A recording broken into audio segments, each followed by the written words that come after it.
Hey, We are live. Welcome to the show we're that will going live. jingle your balls and gargle your fucking eggnog. Wait, are we live or are we Just- recording? we're recording live. No, we're not live. No, we're recording. Okay, because it says live. We're Usually, recording. I thought it said recording. Usually, Nah, it never says RC. It says LIVE. okay. Which spells live or live, the English language. That's a fucking complicated thing.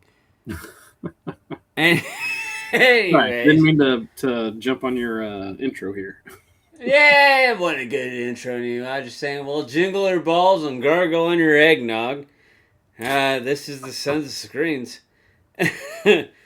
We're doing another holiday fun-filled episode with Ho, ho, with ho. myself. Okay, we got a Colonel here Me. being ho ho ho, and tonight we're discussing 1980s Christmas Evil, aka You Better Watch Out. And then we're also going to discuss 2012's Silent Night, which is kind of a loose remake of uh, Silent Night, Deadly Night. Mm-hmm. There It's was kind a of lot of more of an homage. there's a lot of movies that are titled either Silent Night or Silent Night, Deadly Night. Like they're. I ended See up having that? to confirm with you before I watched the 2012 Mm-hmm. one, because I was like, okay, was there more than one in 2012? And is it the one with Malcolm McDowell? And I completely understand why I asked that question, because while I was looking up Silent Night 2012, I was like, God damn, there's so many different Silent Night movies from 1940s to now. There was one that just came out last year. John Woo, the Mm-hmm. big action Yep. director, just came out with a movie called Silent Night last year. That was awful, and it flopped. Starring dude from what's that? Suicide Squad. He's been in a bunch of other shit. I don't care about his name, John Cena. but no, not that fucking dumb shit. He's had more success than this guy has had recently. He keeps landing what's supposed to be big roles and end up fucking failing. But yeah, Is he a pretty big It- name?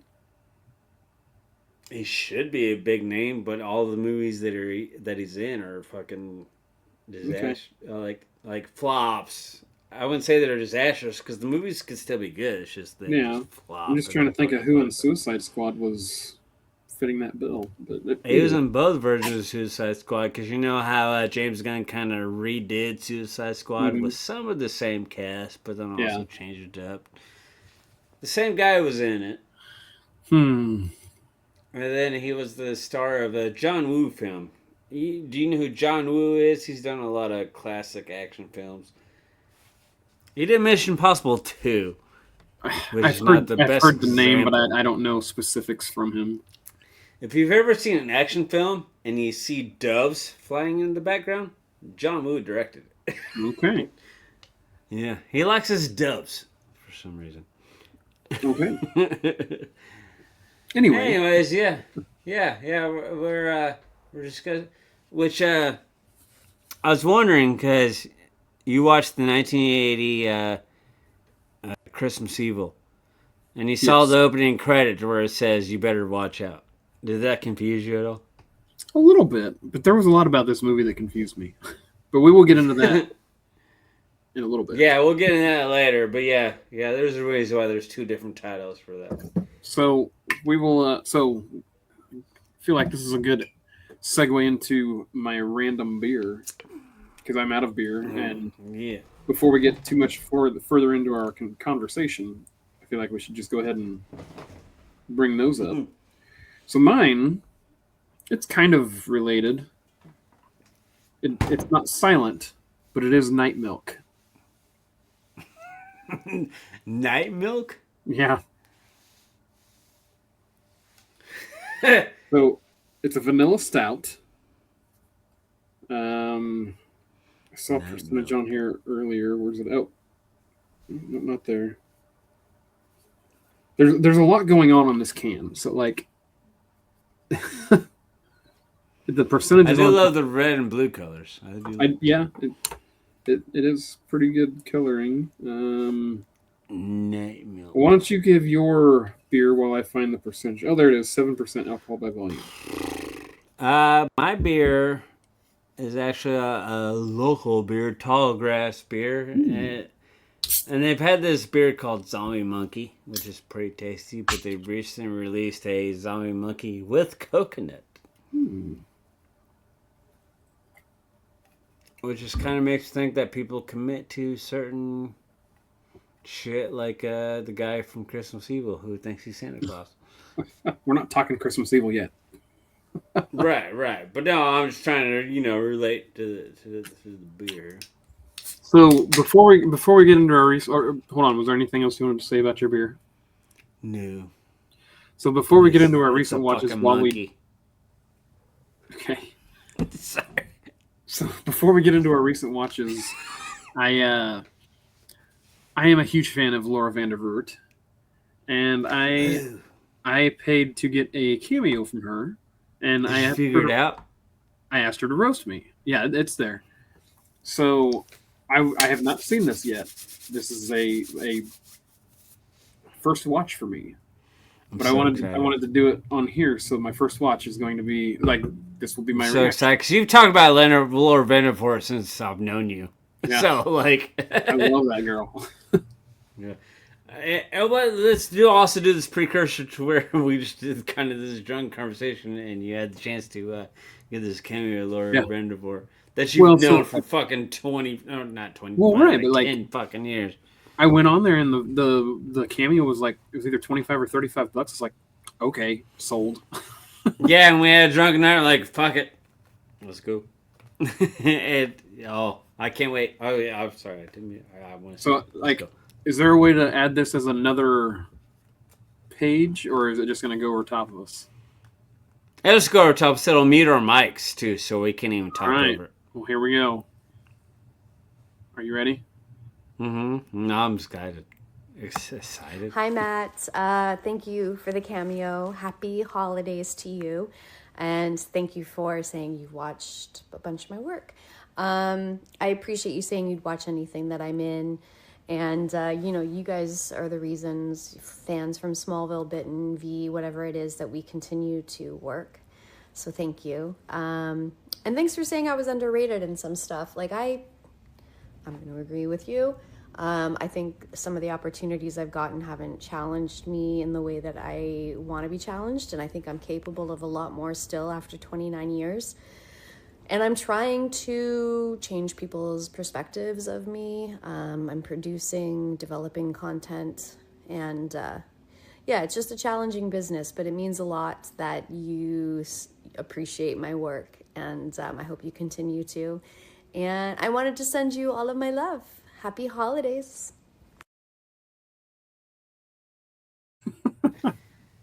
Okay, so that was your first time seeing that. What do you think? I told her to roast me. That was not what I would consider a roast, but not a roast, but that was sweet. That's sweet. Yeah. Like I was hoping that she was gonna like light me up or something, but she lit me up. Right, but she's not known. She's a sweetheart, so she's not known to fucking roast people. And that's the unfortunate thing on cameos that you're only allowed so many characters. You can't fucking. Right. Well, I could have paid like $20 for another 500 characters, but I was like, nah, I don't think so. Right. Yeah, that was cool. Did you like that? Was that a good response? Absolutely. Did you like that? Absolutely. That was absolutely sweet. She doesn't look familiar. What do you mean she doesn't look familiar? She doesn't look the same. What? How do I know her? How do I know her? I mean, she mentioned she was in Smallville. She was in there was a TV show V with like Marina Baccarin was her mom. They were aliens. What movie has she been in? Movie. Oh, I'm gonna now put me on the spot here. I'm just gonna pull up her. I'll just pull up her.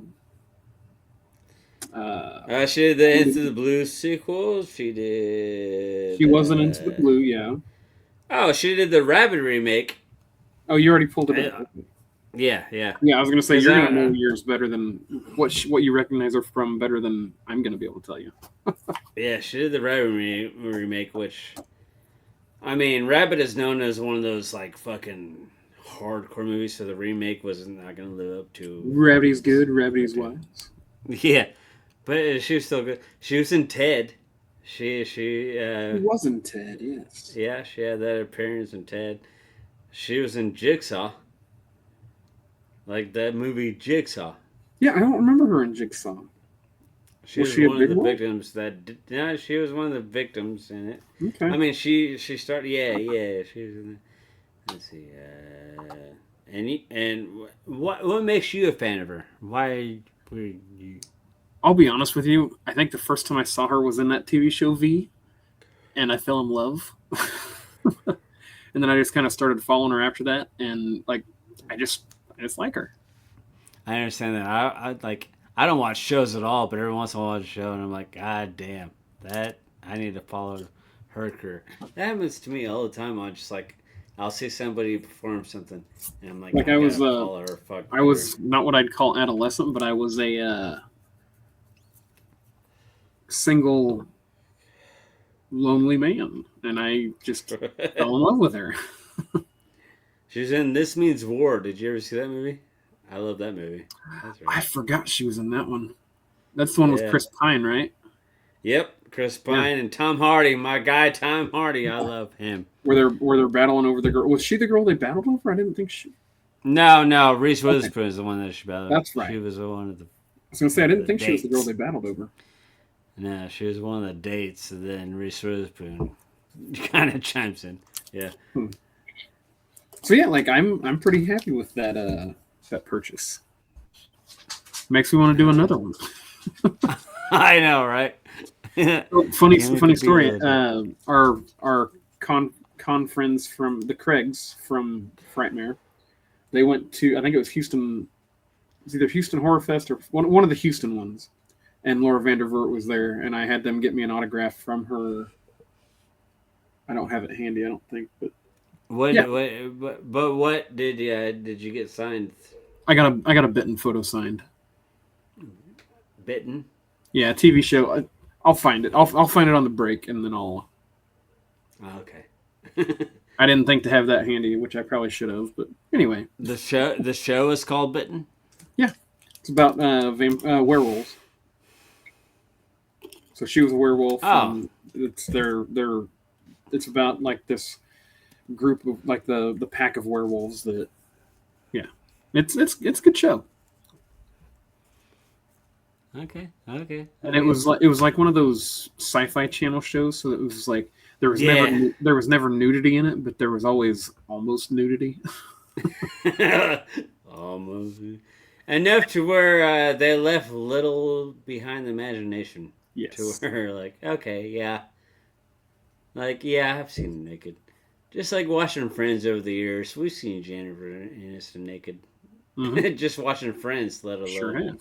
Yeah, it must have always been cold on that set. Yeah. What I love about cold sets, though, like, okay, you got the nipple pokes, but then you have the nipple pokes that even shows the areolas, too. Like, dude, you can see how big their areolas are, too. Those are always little to the imagination. Little to the imagination. Little to the imagination. But that's awesome. That's fucking cool. I'm glad that you... on a drunken night, absolutely, that experience was way better than your Tyler Labine experience that we discussed earlier. yeah. If I had planned ahead, I'd have the videos lit up and stuff like that. But yeah, people that following 5 years ago with Tyler Labine, shit happened, and then something got updated recently with the whole Tyler Labine experience, and he actually remembered that experience, and it's just. It's something. It's something. So to put a little clarity around that, you tried to get from him. He didn't like you. Like you were trying to kind of have him. You were wanting to use the cameo as like an intro on the podcast, and he didn't like that. Many have done. Yeah, Right. like, And he didn't like that, and he told you that you can't. Like, he sent you the cameo. He sent you was basically telling you that you can't do that. That you have Yeah, to yeah. accept his agent and stuff, and like so. Like I'm not gonna be your spokesperson for $40. And I was like, So it was kind of a shitty thing to do, but at the same time, I get what he's saying, but at the same time, he should have just I think he didn't realize what the Cameo app was. right. Like, But fast forward five, like that didn't change my opinion of his on-screen performances. I still love him as an actor. I do too. I think he might be kind of a like as a person, he may not be the greatest, but like I still love like what he puts on screen. Yeah, I still love his work too. Something that always anchors it down is our boy Farmer. He has always been pissed off about that, and always make sure that Tyler Bean is a piece of shit. I'm like, no, I still love his work. I still love. I mean, he hasn't done much since then that I've enjoyed. Tyler Bean himself, but you know. But if Tyler Levine's in a movie, I'm probably gonna watch it. He's one of those actors for me. Yeah, he's always been one of those actors for me. Which sucks for me because like through the years, Devon Sawa was one of those actors for me. Yeah. And he's probably still to this day my biggest disappointment on celebrity meets that I've met. But you also told him that he got you laid many times. I thought you'd get a little giggle out of that, or you can at least pretend like you gotta laugh at it. But at the same time, you're a fucking actor. Fucking act, man. But you got to remember, he could have just been having a bad day that day. Like maybe even actors have bad days. And when you're at a con, he could have had somebody in front of you that he was like even before you were like way before you that he was still trying to recover from that was like that fucking weirdo that gave his love book to that little girl. Right. Well, no, I've forgiven Devon Sawa because he was part of Texas Farmer. Was it this last year or the year before? He was a part of one of those. It was not last year. It was the year before. It was the same year as David Arquette. He was packing up and leaving, and I just kind of stopped and talked to him, and I brought up that same story. Yeah. And he said, "Hey, I remember that story." So him just remembering that story, I was like, okay, you're cool in my book. It could have just caught him off guard and he didn't know how to react. And as he's leaving, it was just a quick little interaction. He's like, hey, that was a cool story, and high five, and he even gave me a big old quick hug. I'm like, two doppelgangers, aka one that aged like wine and one that aged like milk. Well, and if I remember correctly, the way you presented the story at the time, you were a little drunk, and even the way you presented it, I was like, I'd have probably been a little weirded out by that too. Yeah. Fair enough. Fair enough. This thing. But anyway, which let's go into our recent watches. What have you watched? Oh yeah. What are your recent watches? Because I gotta pull mine's pulling up. Okay, so good. Oh, and just kind of let people be on this situation to where I'm way more drunk than Colonel is right now. So he's kind of I'm trying to control the flow of the show without it, so we don't navigate the show. Yeah. So this will be a fun one, but yeah, that's why I'm asking him to go ahead and give your recent watches while I pull up my letterbox here. Well, so I thought I was going to have more this week because I started off strong. I watched 3 movies the day after we recorded last week, and then I watched our 2 that we're going to review, and that was it. So on Saturday we watched. So we found. So Vudu does these like 5 for $15 movie deals, and I found 5 movies that a lot of them we have physical copies of, but we don't have them on Vudu, and I hadn't seen them in a while. One of them was Hellboy. So I rewatched that. Like the Ron Perlman. What is that? 2004. Mm-hmm. With Selma Blair. Selma Blair, yeah. I forgot how much I like that movie. God bless her, because she's been going through a hell of a lot of shit. She's got that muscular Oh, she has muscular dystrophy? Yeah, that's why we haven't seen her in a long time. Okay. She did a recent interview on one of those like ABC, NBC, CBS shows or whatever. Mm-hmm. She's really bad. Like she's like as bad as Michael J. Fox. Like that. I did not know she was going through that. Yeah.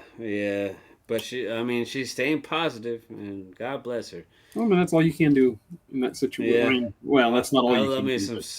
Anybody that can stay positive when they're in that situation. But, like, fans supporting her, yeah. Because, I've always been a big Selma Blair fan. I have, too. I thought she was a great actress and did a lot of good stuff, and it's just... She's always that side actor, too, that you were like, she kind of stole the show every time that she was... I've not seen her in a performance that I did not think she did a wonderful job.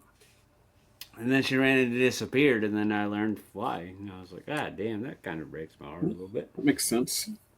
So another movie that was on that 5-pack, the 5 for 15, that is one that I hadn't seen yet, that I'd been wanting to see for a long time, was Fantasy Island. The Blumhouse movie. The new one? Yeah. The new Blumhouse, the remake of Fantasy Island? Yeah, 2020, yeah. You watched that one, huh? I loved it. You loved it? I did. I know that there's really? I know there's been a lot of negative reviews on it, but it. Yeah, because it was awful. I loved that movie. Did you? Do playing, boss. Do playing. You really like that one, huh? I mean, when you got Michael Pena? Like, there's not too many movies and roles that he plays that I don't just. I don't like. I get that. Yeah, if there's a certain actor in there and stuff like that, like they can never do any wrong. Like for me, David Arquette, anything he's in, A+ fucking movie, for sure. I love it. I love it when Michael Pena's the comedy roles, but I also love it when he plays the serious roles. Because like, you like it. You like Michael Pena's serious roles? Yeah, I do. He's much better, funnier, like if that makes sense. I agree that he has his comedic roles far out. I'm gonna say outclass his serious roles, but he has the he's got the chops to do the serious roles. Like he was in Ant-Man, and when Paul Rudd is in a movie, you would think he's gonna fucking steal the show. No, Michael Pena stole the show. 100%. Which is insane because it's nearly impossible to beat Paul Rudd in a fucking movie because Paul Rudd is fucking amazing. So, yeah, kudos. And with Michael Douglas. Michael Pena stole that fucking Ant-Man movie, and there was so many good fucking... Well, and I'm trying to think. There was a serious role that he was in that he was an assassin. And it was a TV show, but I can't remember the name of the show right now. Did you see his role in Blue Chip, the remake of Blue Chips? I did not see that movie. With him and Dax Shepard. That was a good one. That's two actors that I really like, so I'm gonna have to go find that movie and watch it. Yeah, they did a modern remake of the old show Blue Chips with Dax Shepard and Michael Pena. Okay. It's a hard R. It's an R-rated movie. Okay. Mm-hmm. And it's a lot of fun. So my other watch this week was another first watch for me. I watched a lot of times what I'll do is, as we're kind of getting ready for the end of the night, I'll just sit there and I'll scroll through like Amazon or Fandango or something. I'll watch trailers. I like to watch trailers. I came across one on Amazon called Slaughterhouse Rules. Oh, I've seen that one. And I was like, I mean, I did not expect for Simon Pegg to be in it. And just watching it, I was like, this looks like it's going to be a parody of, like, they're going to be making fun of Harry Potter, which I feel like there was aspects of that, but that's not what they're really going for. There's aspirations there, dude. Fuck. It was a fun movie. I really liked that movie. It took me 3 nights to watch it because I was so tired when I started it the first time. I got 30 minutes in and couldn't keep my eyes open. So then I watched Simon Pegg was in that bitch? Yeah, Simon Pegg, Nick Frost. I think those were the two big names. You know what? When you have Simon Pegg and Nick Frost in the same movie, it's not going to be bad. Right. So the first night I start to watch it. I was like, I'm gonna stay up and watch this. 30 minutes in, can't keep my eyes open. I was like, all right. So I started again the next night. All right, I'm feeling good. I'm gonna finish it tonight. An hour in, can't keep my eyes open. So then the third night, I finally got it all watched. I'm with you on like where you try to find movies where you're just gonna fall asleep to. But I wasn't. Movie I've seen many times. I was wide awake when I started the movie, but it was late enough that I'm getting old enough that when it's bedtime, it's bedtime. Right. That's my thought process usually too. It never fucking works. That's why I just find a TV show to fucking play on loop on fucking something on my TV. Because if I start a movie, all of a sudden, because I'm a fucking cinephile, as the kids say.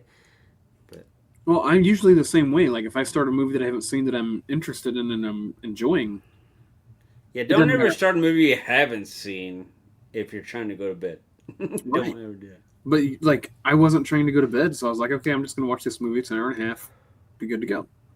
And twice, consecutive nights, like, I must be getting old. Like, I literally could, like, I was invested in the movie, and my eyes were drifting. I was like, nope. Not happening. Nice. Was that the end of your recent watches? That is the end of my recent watches this week. Okay. I mean, God damn, I'm getting old to where I'm having to fucking hold my phone and do this shit. Or it may just be the trigger. Okay. It's hard to say. Oh, yeah. True. Yeah. Again, reiterate, Colonel's having to fucking kind of navigate this fucking episode because I'm a little drunk. We're going to blame it on the beer, not the age. Because I'm But this is one of those episodes where I'm like, cha-cha-cha, and Colonel's like, hey, here I am, being fucking Kobe Dick, or whatever the fuck his name is, navigating the ship. Who the fuck is Anyways, I don't know. The guy that fucking fought the whale or something? I don't fucking... Moby Dick? Moby Dick, that guy. That fucking dumb shit. That was a book. Yeah. Well, did they ever make a Moby Dick movie? Oh, I'm sure they have. But, like, Moby Dick... Of all the fucking historical things, we haven't had a Moby Dick movie yet. Moby Dick was the name of the whale. Somebody called James Cameron and goddamn. Pretty sure Ahab was the name of the captain that was trying to kill the whale. Yeah, Captain Ahab. Yeah, he was fucking Moby Dick. Okay, but reason watches. Okay, so we left off at Lethal Weapon. That's what we did last week. Okay. So one of the movies that I was like, okay, I'm gonna push play and fall asleep to. And then when the color version of it, I did It's a Wonderful Life. Okay. Which is not a Christmas movie. Oh, we did that episode last week. Yeah, but I'm just saying. Die Hard is more of a fuck Christmas movie than It's a Wonderful Life. It's a Wonderful Life, though, is a great fucking movie. But the last 10 minutes of It's a Wonderful Life is Christmas, but the rest of it is it's not a fuck Christmas movie.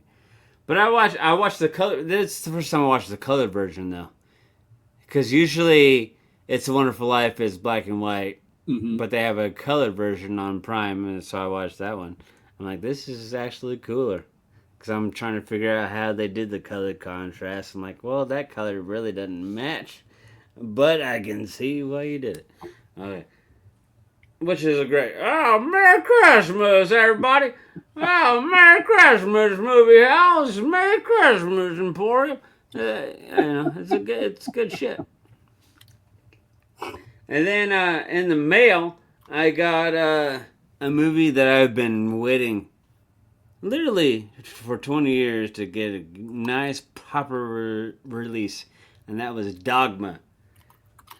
I actually bought that this week also on 4K. Did you? Voodoo. I have. Atta baby. So we haven't watched it yet, but I'm excited for it.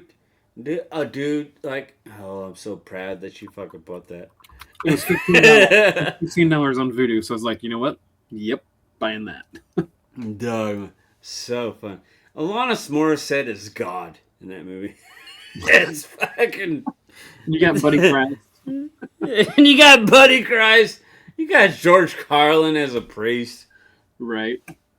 Two prophets are fucking Jay and Silent fucking Bob. Are you fucking kidding me? And I got the fucking steel book fucking thing. I'm looking at it right now. And it's That's fucking awesome. a gorgeous fucking release. Honestly, I've not seen this movie.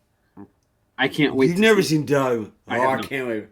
Well, I'm not surprised about it because it's been in the fucking. It's been in the Weinstein hell, yeah. It's been in the Weinstein hell. It's one that I've always wanted to watch, but then whenever I got the itch to watch it, I had no way to watch it.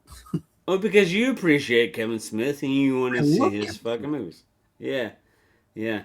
Even though your opinion on Tusk sucked, but I mean, you can't put all 100%ers out there. That's one of his 100%ers, though. It's so good. Okay. So yeah, I did Dogma, and then I have it right here. It's kind of the last 4 movies are going to kind of be a show and tell. Okay, fair enough. They're going to be a little show and tell.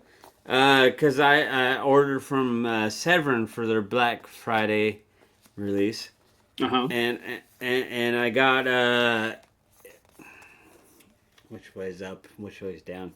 The artwork is fucking stupid. But I got Idiot Box, which is not really a movie. It's okay. It came out in 91 and it released on MTV. So okay, that's when MTV was still doing music videos and stuff. So there's shows where you got like a 10-minute segment, and then we're gonna show a music video, and then we're gonna commercial, and then come back, and we're gonna get another segment. Okay. This shit only lasted 6 episodes, but they're only like 15 minutes a piece, so it's like an hour and a half of the 6 episodes. Oh, so it should look backwards to you, because I have it backwards. There's $80 on 4. But yeah, I kind of regret buying this, because No. because I was told it was a lead into the movie Freaked that you know I love with Alex Winter. Yeah. And a great fucking movie. But and this is a lead up to Freaked, and it was a disappointment. That was a waste of fucking $20. Don't fucking go to Severin and buy fucking Idiot Box. Okay. And this one, you're gonna tell. Now we're on to the Vinegar Syndrome Black Friday. I love VS. Yes. And this is the first time I've actually gotten Vinegar Syndrome Black Friday beyond February. Usually it takes like till February till I get my Black Friday fucking sales. Nah, I got them now. Okay. This one, you're not gonna like, but it's Hundreds of Beavers with the holiday edition of slipcover. The reason why I got this is because I wanted a slipcover to Hundreds of Beavers. Okay, that's fine. I hate this cover, but I wanted a slipcover. The reason why I missed the first one is because when they initially first release, it sold out in under 2 minutes. Okay. That's how popular Hundreds of Beavers was. You know how popular that movie is? It is the only movie on this podcast to receive a dumpster fire. Yeah, from you. Yeah. yeah. But it was beloved last year, and it just came in. It was beloved. So I hate this fucking cover, but I'm a slut for slipcovers, so I got that. And then, okay. So the next Vinegar Syndrome, because I only got 3 from Vinegar Syndrome. I got the Garbage Pail Kids. Nice. Did you ever watch that movie? I never watched. I don't like. I've seen the Garbage Pail Kids memes and stuff. I never knew it was an actual movie. Yeah, and this is one of those cool releases where it's a magnetic. So you do the magnetic ones are the best ones. Yeah, and like I feel like that if Vinegar Syndrome is gonna do a release, it should have the magnetic end. Right? Especially when they're doing a big 4K release on a very fucking shitty movie. It has a big old booklet and shit. This is the first time I visited Garbage Pail Kids movie though, since I was a kid myself. My grandpa was one of those grandpas that would record random movies from HBO. Introduce you to and stuff you probably shouldn't he would put Garbage Pail Kids and a couple other movies on here. But this is a very cool fucking like limited edition fucking release. Speaking of back in the day when you recorded movies off of TV, and did you have one of the? Did you have one of those VHS? Headphones died, so we're gonna pause real quick. Tell me when. But yeah, and we're back. Yeah, but this Garbage Pail Kids release though. Hold on, before you get into the next one. You said that your grandpa recorded a bunch of movies on VHS from HBO, like just recorded movies so you could watch them. So I know me growing up as a kid, we used to do that same thing. We had so many VHSs that had 3 different movie names written on them. I just said those weird little fine prints that you had to put on the front of the VHS. Right. So like we'd have a movie where it'd be like, and it was literally usually just random movies all together. So there was no organization to any of it. It was just like, but somebody had the wherewithal to record them, right? Which is awesome. Like who recorded them for you? My parents. So they were like, but it wasn't for me. Like our movie collection when I grew up was just this big whole stack of VHSs that had names written on them of the movie that was recorded or the 2 to 3 movies that were recorded. And if you wanted to watch a movie, you had to go look through all of them. And like, it's like today, whenever you can put your DVDs in alphabetical order. No, you had all your VHSs there. You just kind of started looking through what was there and picked one. And like, oh, yeah, we'll do that one. Right. What I love about my grandpa is he record over fucking family shit. He would literally say, this cousin's birthday party, and he get crossed out. And it would say Garbage Pail Kids movie. on top of it. God bless my grandpa. He's the reason why I'm a fucking big old movie nerd. For stupid, shitty movies like this. This movie is shit. I know, but I don't care if it's shit or not. I didn't know it was a movie. I want to see it now. Oh, yeah. I think you would. Knowing you, I think you would at least have fun for one watch. It'd be cool.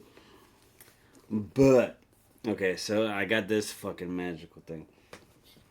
But then the next one I got, everybody knows my favorite bad movie of all time is Troll 2.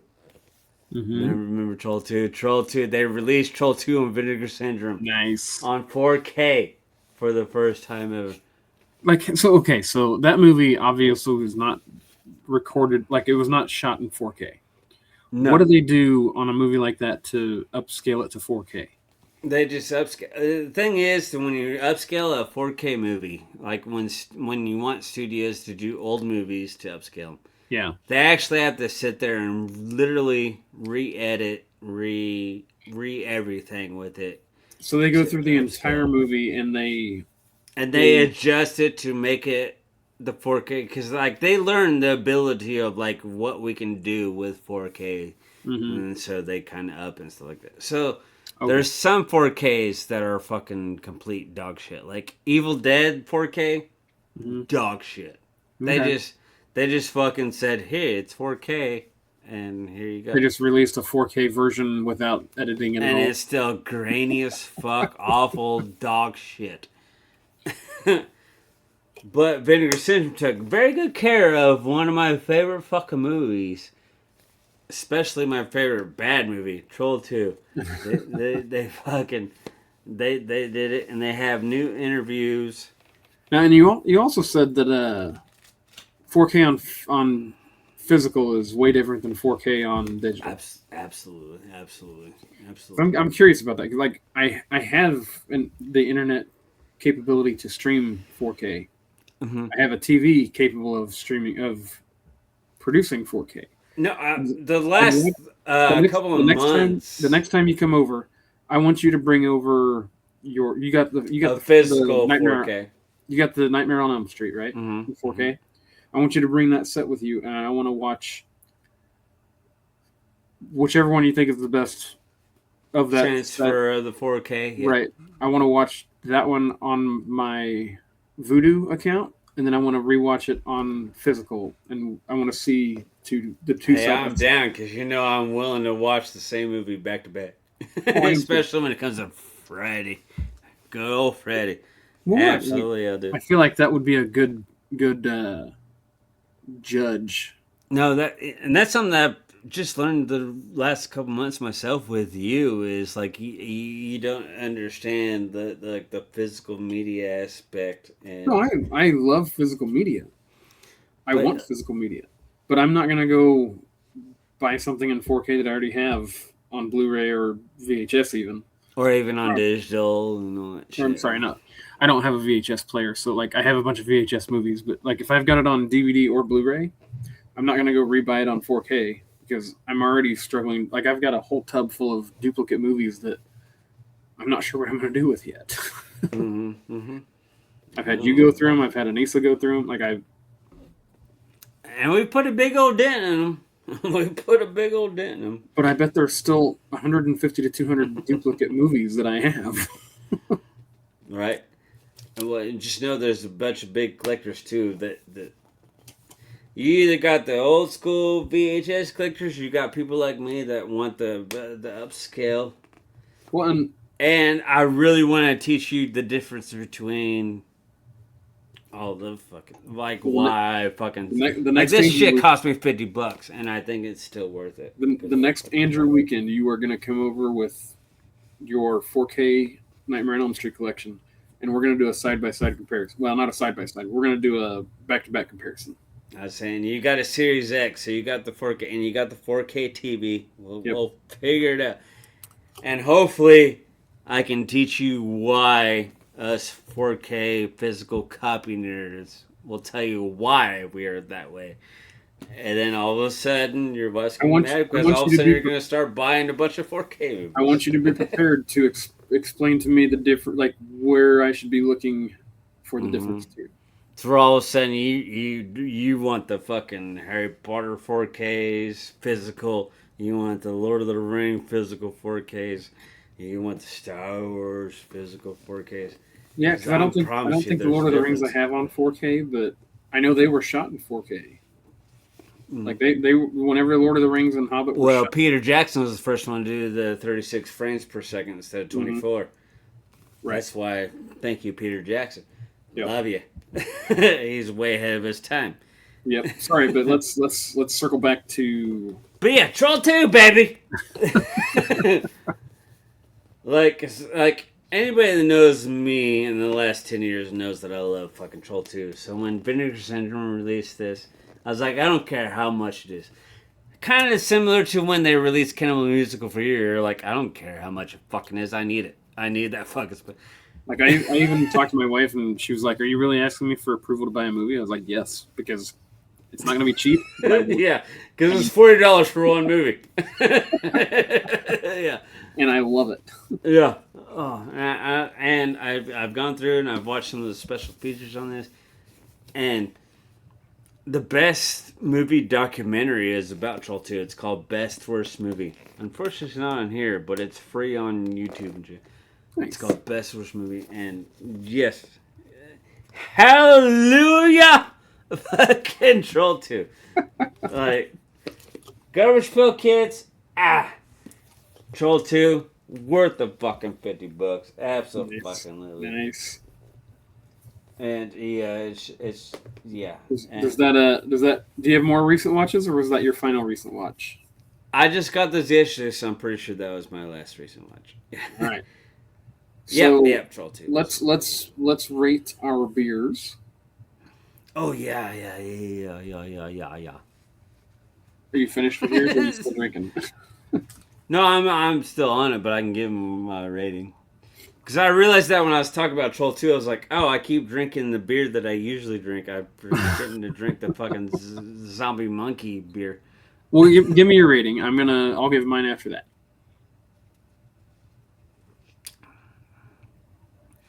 Because I've had the zombie monkey before they added the coconut. Yeah. I would have given that like a 2. It was a little heavy. Adding the coconut, Kind of takes some of the bite off. it does. It kind of smooths it out, give it a little extra sweeter taste. Mm-hmm. And it's a local brewery that we all know, Tallgrass, and I'll give it a point above it. I'll give it a 3. Okay. So mine. So I know anybody that's been listening knows that I'm not much of a stout beer guy, but vanilla porters are one of the stout beers that I don't dislike, but it's got to be decent. It still has to be decent. This one was pretty good. One of my more favorable vanilla porters. Like this one gets a 4 for me. You know what I love after the last fucking literally a year of us doing these fucking random beers? I thought I was gonna have a much easier time than you would have. I thought you, cause like I've known you fucking a long fucking time. You've always been exclusive to like your domestics. But you also realize I've done 4 Old Chicago World Beer Tours. Like I've right. I know, and you've told me about those, and they were never happy endings. I disagree. I learned. I got introduced to a lot of beers that I wouldn't have drank otherwise. Just like this last year that we've been doing the random beer. Like I've drank a lot of beers. Well, I can thank Old Chicago for that, because if you never would have tried those, you probably wouldn't have been down for this fucking segment that we do. But it's I enjoy trying new beers. I don't have to like them, but I've always been one of those people that if I open a beer, even if I don't like it, I'm going to finish it, even if I have to chug it to get through it. Dude, I can't wait for fucking year-end fucking review, because I'm so proud of you, man. You've tried so many different fucking beers, and you've finished every single one of them, including Milk Dads. Oh God, that was the toughest one. That is definitely the lowest of low. There is your Milk Dads. That was the worst beer I've ever had in my life. Yeah, spoiler alert, when we do our interview and we're talking about the beers that we had in the past, that's definitely going to be his worst one. Mm-hmm. Yeah. Which the thing is that you were expecting that to be kind of tasty. You're like, oh, Milk Duds. Well, because I love Milk Duds. Yeah. Milk Duds was... It ended up being a shit show. Alright, anyway, yeah. My drunken ass. I showed off my show and tell. That could be another random segment too. If we have anything that we want to show off throughout the year, that idea. Do a little show and tell. Show it off. I like that idea. Since we're a YouTube fucking thing. Yeah. I like that idea, because I've got a few things that I could show and tell. That's what I'm saying. Yeah, you have a bunch of collectibles that you want people to see. Go ahead and show them off on the fucking internet. I like that idea. Yeah, so that'll be another segment. Look at us advancing. Not only have we done a full fucking year, but now we're kind of advancing. We're advancing a little bit. We've done a full year. We haven't we're not to 52 episodes yet. Don't go technical. But at the end of the day, we were consistent for a whole fucking year. Life happens. We had weeks that we knew that we weren't going to be able to, so we didn't. But honestly, really, the episodes. Here, let me go back up here to the start. But But the thing is that we've done this every fucking week. January 3rd of this year was what we're calling episode 2. Well, I'm calling episode 2. You're probably calling episode 1 because we had a pilot episode in February of the year before.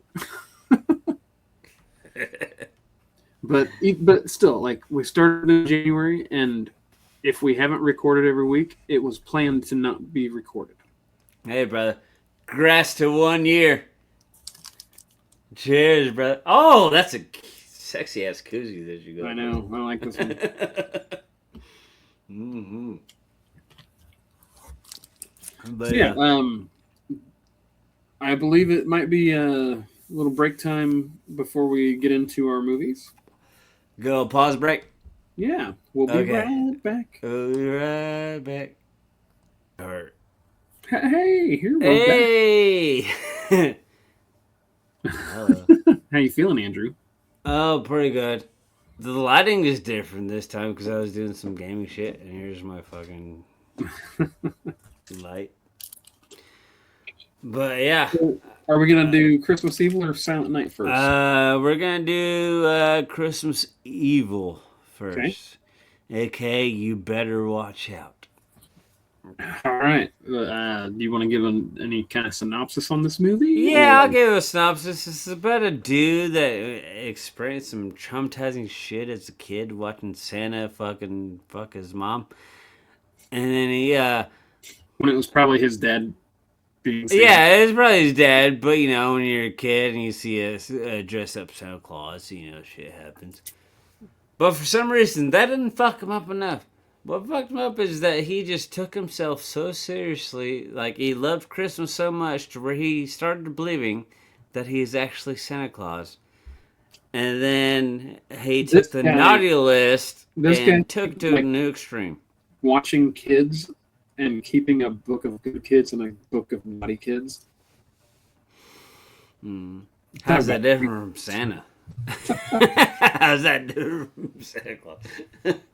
But yeah, I disagree. But like, this guy was not Santa, and he literally was creeping on kids. Right? Yeah, with the binoculars. Like that's what about the opening of the movie was confusing for me. It's like he literally watched Santa fuck his mom, basically, but then yet he still grew up to be obsessed with Christmas to the point to where he really thought he was Santa Claus and he was doing the naughty and nice list. He was an adult with a pajama set that was literally a Santa suit. Yeah. The thing is that he knew these kids' first and last name and what they wanted and stuff like that. That just tells you his whole life since he watched his mom fuck Santa. What I thought was the funniest part about this movie is when he took an entire bag of dirt and left it at the back door to that kid's house and said, "For whatever his name was." All right. Yeah. Oh, Jesus Christ. Oh, I lost my train of thought. Because I had a question with this movie. Oh, like, because you said you were going to go in completely blind with this movie. I did. This Christmas movie. And you did? You went completely blind. Completely blind. After the first 10, 15 minutes or whatever, when you saw him witness mom fucking Santa, and then him, which you automatically realize that this guy is obsessed with Christmas. Yeah. He wakes up to fucking tunes, and he thinks of Santa Claus. What was your thought process about 10, 15 minutes into it? You're like, man, what the fuck did Andrew get me into? Or well, that was my first thought. That thought crossed my mind many times through this movie. There was like, I tried to put myself in a mindset of, hey, this is a 1980 movie. Remember that. and that's why I always told you about any movies that when I picked that are older. I'm like, you got to put your mindset in those older times. And I tried very hard to keep my mind in that mindset. It sounds like you struggled with this movie a little bit. I did a little bit. This movie was. I mean, it was kind of a slow build, but It then was when he's literally standing in front of the church with a big old group of people, and he fucking axes the Right. naughty guy right in the front of the fucking right. I'm like, Like, all right, here we go. I was like, okay, now we're gonna pick up, and then It was him running away the whole time. right. There was just a lot of not what I would call like it was too slow to start, and I know he was supposed to be the creepy. In that slow start, you didn't find anything interesting with him being weird and thinking that he's actually Santa Claus. Oh, absolutely. But my thing is, like, weird. we see him doing this traumatic experience of watching Santa Claus fuck his mom while he's a kid. You think that would veer people away from loving Christmas? No, not him. He's like, no, I'm Santa Claus. Because he was obviously fucked in the head. Yeah. And that weird fight that him and his brother had, like, I was like, what the fuck? I'm like, and then his brother didn't make any sense. I'm like, I don't know what the fuck y'all doing right now. Well, and it didn't feel like there was any continuity. I didn't feel the continuity between how he chose his victims. I think with this movie, it was like that slow burn build up to him being obsessed with Santa Claus, to where he started thinking that he was Santa Claus with this fucking naughty and nice list. Well, then you get where he tried to kill the little kid that was naughty, but he fucking missed him while he's hiding in the bushes. Right, and then you got the like that scene where he just sitting there watching everybody having like the family dance thing where they're sitting there having a good time, and it's like, and then he goes in there and has a grand old time, and then gives the ultimatum to the kids and shit, and it's like, all right. yeah. When he wants to be good, like, Santa Claus is here. He wants to be good, but he hates the naughty kids so much that he just wants to kill the naughty kids, and it's it takes the naughty list to a whole new level. And he sure shit does. I mean, like, he treats the ones in the nice list great. Yeah. But the naughty list, they don't have to die. They just don't get any presents. But I thought this guy was very, very, very creepy. This actor, I don't know the actor's name. He was absolutely creepy. I think that's kind of why it's kind of a underground cult classic with the horror community. Is this considered a cult classic? With the horror community. A lot of the horror community loves Christmas Evil. Okay, you better watch out. I got the cult classic vibes from this movie. Mm-hmm. Which is with the title change, it was literally called "You Better Watch Out" until about 2 weeks before the movie got released. And since this came out in 1980, the studio was like, we want to change the name so we can take advantage of, because like that was when the slasher craze was going on, and we just had John Carpenter's Halloween. Yeah. So the studio wanted to put Christmas in the title to let them know this is a horror movie about Christmas. Yeah. You Better Watch Out might not give that fucking title. But since they waited till the very last fucking minute, they couldn't change the opening title sequence. They couldn't change half the posters. Some posters said You Better Watch Out. Some posters said Christmas Evil. Yeah. And that's why it flopped so bad, because the marketing changed hardcore. The director himself, who's still alive to this day, and he says his day, he's like, I hate the title Christmas Evil. He's like, You Better Watch Out is my fucking title of that movie that I've ever made. So yeah, that was just guilty of marketing and shit like that. That mean you always see us being fucking movie lovers. We see all these constant changes with the movie titles and stuff. They're trying to appeal to the. They're trying to, bring extra bucks into it, but Doing it in the 11th hour of the release of the fucking Right. movie. That was a penny pincher. Yeah, The name. that literally means that people don't know what movie they're going to. Like, hey, I'm gonna go watch You Better Watch Out, and then I'm gonna do a double feature and watch Christmas Evil. Oh no, you can't do that because it was the same fucking movie. Right. That would have fucked me up in the modern day 2025. I'm like, wait a minute.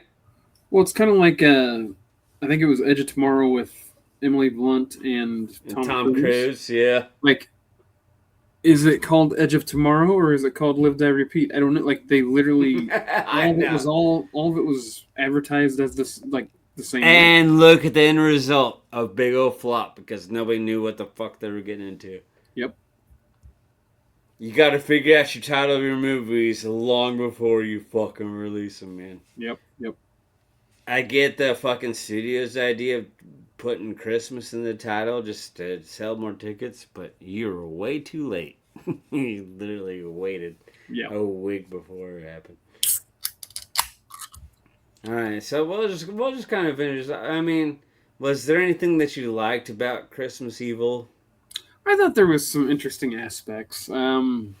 Like, I mean, the guy was creepy as fuck, and he thought he was actually Santa Claus, and he took naughty to a whole new level. And I was sitting there, and like when he snuck into the people's house, I was like, they're just gonna sit there and like he's just gonna go open the door because nobody locks their door. Like, yeah, I was like, oh yeah, in the '80s nobody locked their doors, so yeah, he probably could have just. We're standing on top of a fucking building with the binoculars going, yeah, naughty, nice. I mean, hell, their full names. Hell, when I lived at the farm, I never locked my door. Like, my door was always open. Boy, yeah, you live in the middle of nowhere. Well, yeah, but like, if you were coming to my house... imagine people like us living in New York City to where everybody can look into each other's windows? It'd be a nightmare. I would not like that one. It'd be a nightmare on New York Street. Yeah. No, we just call it Nightmare on Elm Street, baby. That'd be a nightmare on Elm Street. But no, like, there were parts of this movie that I thought they did well. What do you think of the performance of the Santa guy? Was it creepy enough? Do you think he could be equivalent to some of the other, like, creepy people that have performed in different roles? Because, like, I can tell you, this Christmas Evil has been a mainstay in the horror community for me, many years. But I don't really consider his acting much acting because it was a lot of... Hell, the brother was more fucked up than he was. Right. I mean, I did like that he was... when he was at the Christmas party and he was asking the new guy, how many of those kids are going to get presents? Oh, I don't know. We don't really know how many kids are going to be there. But you said everybody was going to get a present. And like I did like how he was like, corporation, yeah, you know how to play. He was like, you know how to play the game, or you know how to sing the song. You just do it wrong, or however you explain that. Like, there were aspects of this movie that I thought were very good. There was a lot of aspects of this movie that I was just like, what the fuck? You don't regret watching this movie though, right? I don't regret watching it. Because the reason why I picked it is because I know it's very popular in the underground horror scene when Christmas comes around every year. That's fine. Like, I don't regret watching it. I'm not gonna say that I enjoyed watching it, if that makes sense. Gotcha.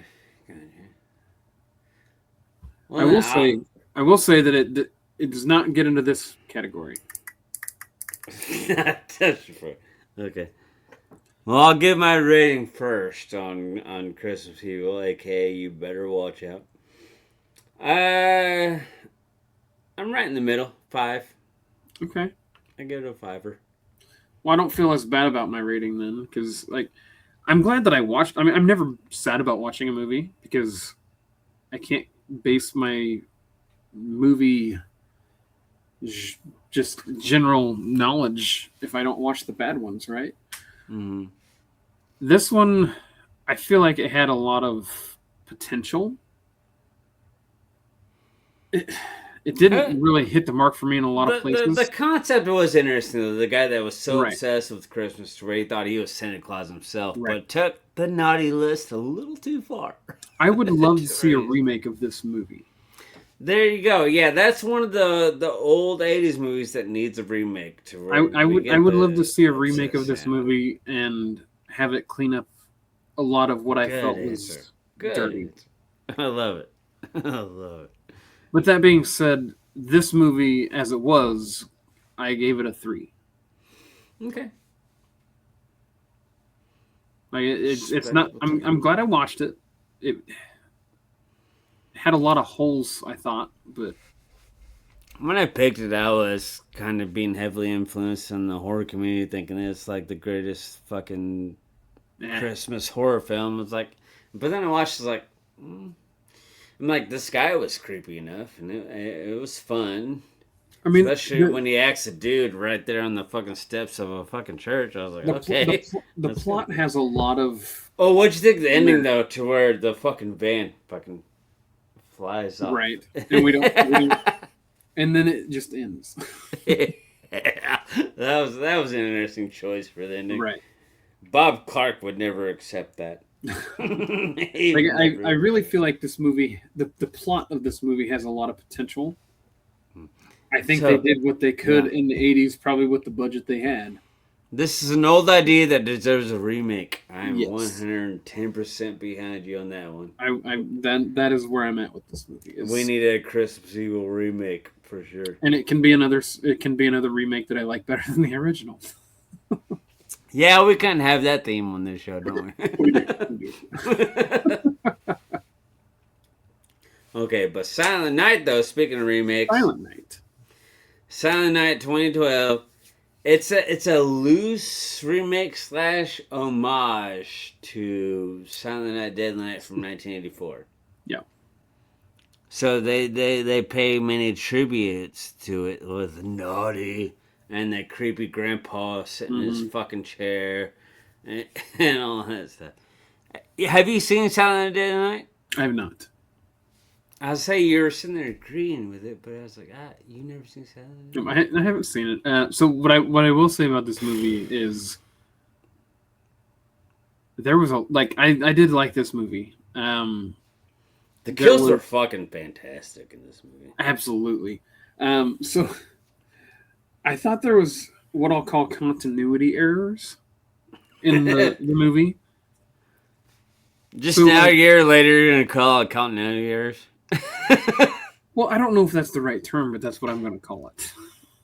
Okay, okay. Like you get like when he kills the porn star girl, whatever. Throws the girl that's running down the street and with titties out. I always like that. But but when he puts her when he feeds her through the wood chipper, his entire suit's covered in blood, and everything is all bloody. Oh, okay, yeah. And then your continuity isn't on his fucking suit. Colonel, why are you always that? No, hold on. And so then the next time you see him, his suit's all clean and there's no blood. Where's all the blood? Colonel, for the last year, and this can even be brought up on our fucking year interview, I've noticed this about you. Some movies, you'll sit there and point out the continuity error. Some movies, you do not. Whatsoever. But that's why I'm going to go on a fucking marathon of watching our goddamn show for the last year, just so I can point out your fucking shit. But other continuity, so my wife and I, we were watching this movie, we were sitting. So whenever they're sitting there, they had the name written down on the chalkboard. Mm-hmm. And Malcolm McDowell drew the line underneath it. For the entire rest of that scene, the line under the name and the name itself is every time it pans back to it, it's different. And knowing that you guys haven't seen the original Silent Night Deadly Night, you would understand the references. Has Abs has never seen Silent Night Deadly Night either? I can't confirm or deny that. I don't know if that was part of the conversation while you watched this or not. No, but like when they're sitting there at the chalkboard, you got a long line, you got a short line. Sometimes the S's are Kind of like Charlie sometimes Day, the S's are like intercrossed. Yeah. Is that supposed to tie back to the original in some way? Not. I mean, not drastically. There's a couple references there, but okay, but like just literally the writing on the chalkboard itself. It's like okay, but when I notice a continuity error like that, it's obvious. Like I don't usually notice little things like that. That's what I love it. Because this whole last year, you have recognized random continuity errors. But then there's also been moments to where you should have recognized the continuity errors and you fucking completely fucking... Right, like... right over there. It just made, like, we laughed about it. And I don't know, it was one of those things that made me chuckle about, like... This little review on Silent Night is making me really excited for the year in review that we're gonna do because it's gonna be this is gonna be a lot. Should we do that one live? Fuck it, why not? Let's do it. Like if nobody shows up, then that's just their episode. Well, I don't care if anybody shows up. Like we can make it live, and then that'll give people an opportunity to say if they want to be involved, they can say their favorite parts of the year. Right. I think that should be one of those who should do more live shows. Even if it's just recording. Give people. Yeah, I mean, we could do whether it's monthly or quarterly, like do a third Saturday of the month or third Friday of the month is always going to be the live. Yeah, like literally one night a month, pretty much. Right, and I think that's okay. I think that's like it's not like we're gonna. It's not like we're going to not. We're literally not changing anything. It's just we might have comment in if they want to fucking like we might have a longer episode for the live. We might have a normal length episode. We'll see. Mm-hmm. I mean, we can give it a try. We could try monthly, and if it doesn't feel like it's working, we just don't do it anymore. But the best kill in this movie, though, was easily the wood chipper. The wood chipper was... That was a lot of fun. The thing is, like, me and you love fucking titties. Anybody loves titties in any movie. I was literally waiting for the Santa to look in and be like, "You okay?" Oh, yeah, knowing you're okay. You were referencing Tucker and Dale with the wood chipper. I didn't even think of that. No. Yeah. That scene makes it even funnier now. Knowing that you love fucking the Tucker and Dale fucking wood chipper fucking scene. It's throwing me off a little bit. Right? Throw themselves right in the wood chipper. Okay. Oh, okay. God damn it. But my point is of this movie, though, is like we've seen many tits in many movies. Right. If you're a horror fan, you're going to see some titties. But rarely did we see a pair of tits running out in the middle of the street in broad daylight. Just fucking run down the street on a Sunday afternoon. Right. Knocking on doors, trying to find somebody to... There's something more exciting about a pair of tits in a broad daylight that makes me appreciate those tits more than just seeing a pair of tits in a horror movie, you know? And I'll be honest, they were a pretty nice set. and they were tasty. And you haven't seen the original Silent Night, but there are some homages to some random shit like that, like in not the wood chipper, but yeah, it's drug fate. I feel like that you like this movie better than Christmas Evil, though. Oh, I did. Like, I mean, it's got Malcolm McDowell in it, so like, and Jamie King. People forget about Jamie King. I recognized her, but I couldn't place her. Like, she was a very brief Sydney Sweeney. Right. Like, I feel like she was a kind of a flash in the pan girl that was in a few movies and then just disappeared. Just kind of disappeared, and did movies like this to pay the bills, Without you ever seeing the original Silent Night, Deadly Night, though, so this is a totally different review because this movie does pay a bunch of homages to the original Silent Night, Deadly Night. I almost watched the original Silent Night, Deadly Night before this one just so I could see what kind of. See, I always assumed that you saw it. I need to stop assuming that you've seen these fucking movies. Pretty much, you can assume that if it was pre-1995. I probably haven't seen it. You're right. And I've known that for fucking 10 years. But yet I still just keep assuming. It's not that I don't want to see it. It's that I haven't seen it. That's I haven't seen it.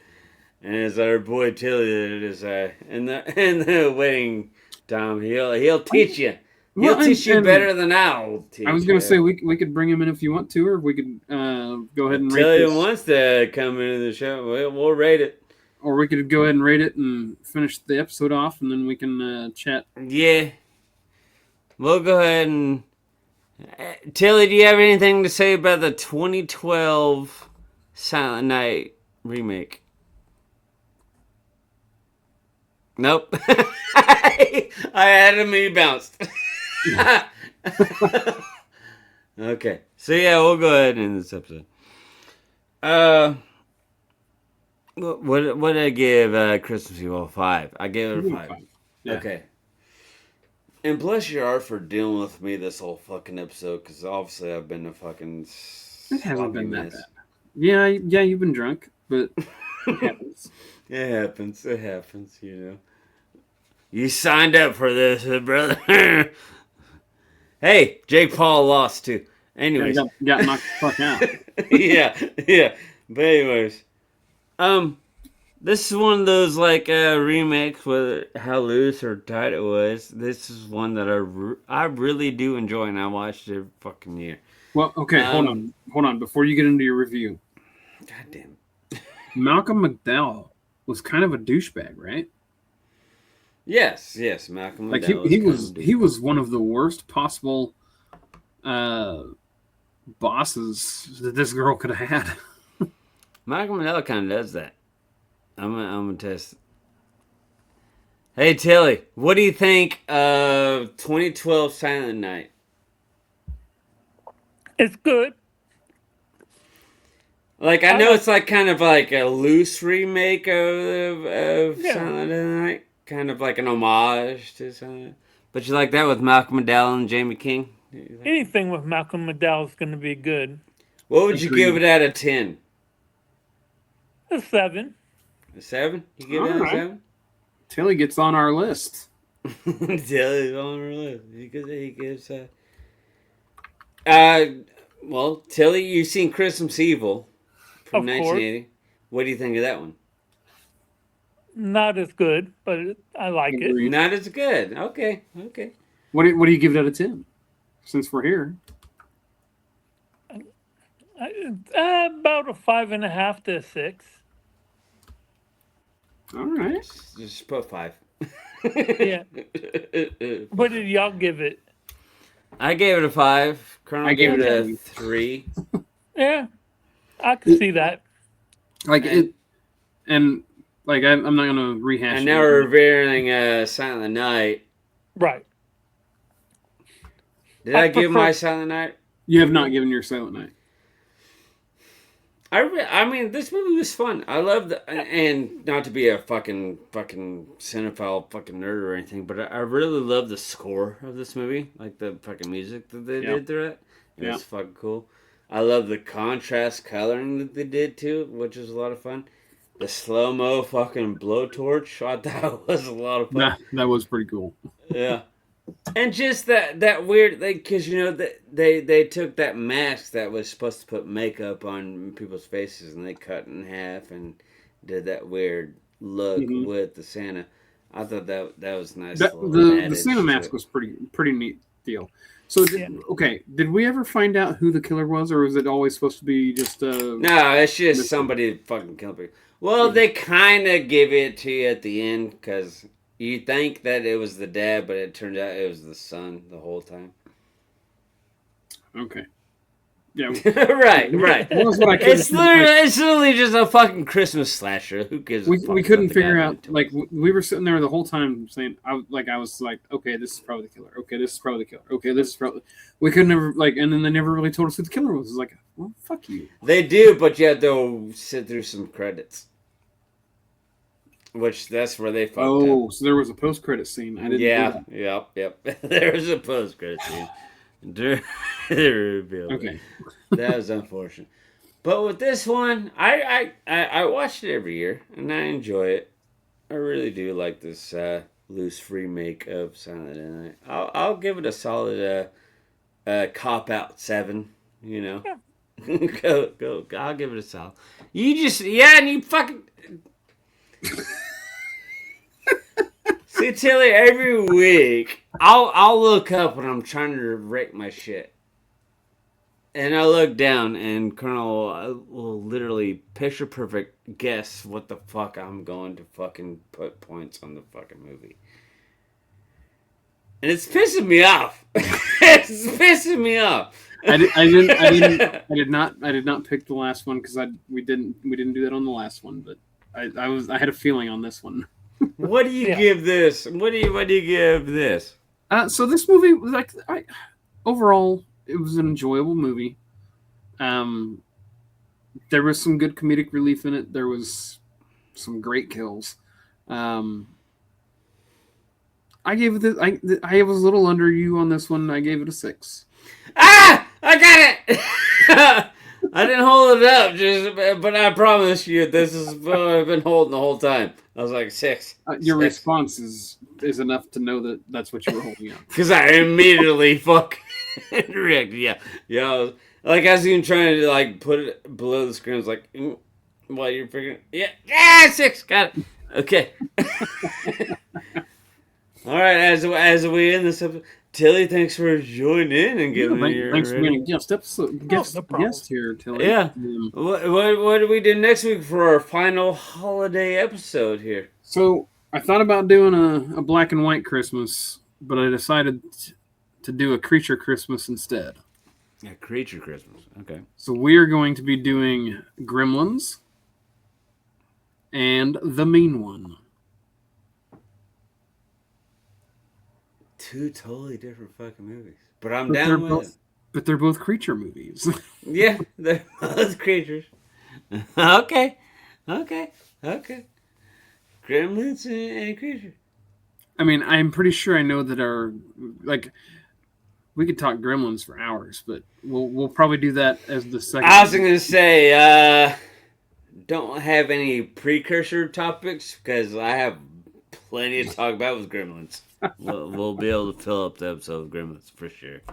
But anyways, I have been Faye. I have been Colonel. And this is our special, beautiful man there, Tilly.